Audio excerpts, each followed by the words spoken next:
Qu'est-ce que vous avez présenté de nouveau par rapport aux années précédentes? Est-ce qu'il y a eu des innovations dans la cabine qui est derrière nous ou ailleurs? Alors, on a des innovations, on a les nouvelles générations de machines, donc qui ont été légèrement transformées en électronique. On présente le CryoSkin, qui est donc la cryothérapie localisée avec de l'azote, donc à moins 180, avec de l'azote qui a un côté esthétique et antalgique. On présente également cryolipolyse. J'ai sourcé une machine qui me semble être intéressante, qui est française, qui ne brûle pas et qui a la particularité d'avoir sur les cryodes d'avoir 4 pelletiers. Donc ça c'est très intéressant et surtout un pelletier qui est rond, ce qui fait qu'en fait on ne brûle jamais, on n'a pas besoin de consommable. Donc ça c'est une très belle machine.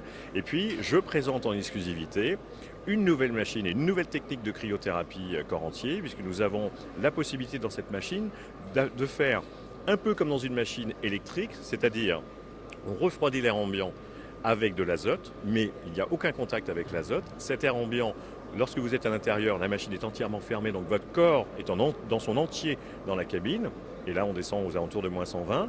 Sinon, on peut travailler de la même façon, mais on ouvre la fenêtre. Et là, on peut descendre jusqu'à moins 180 sans aucun problème. Est-ce que vous avez l'impression que la cryothérapie corps entier a franchi un cap chez les visiteurs, les kinésithérapeutes? Est-ce que dans leurs questions, leurs remarques, ils se montrent particulièrement intéressés? Il y a deux types de kinés. En fait, il y a le kiné qui ne veut pas en entendre parler parce qu'il considère que ça va être compliqué à gérer, etc., qu'il n'a pas les clients, pas les patients.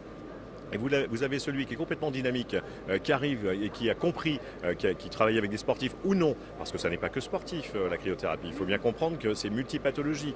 Donc obligatoirement, il y a ceux-là sont très intéressés, ont envie d'être novateurs dans leur cabinet, de faire autre chose et d'acquérir une autre patientèle et de faire des actes conventionnés ou non.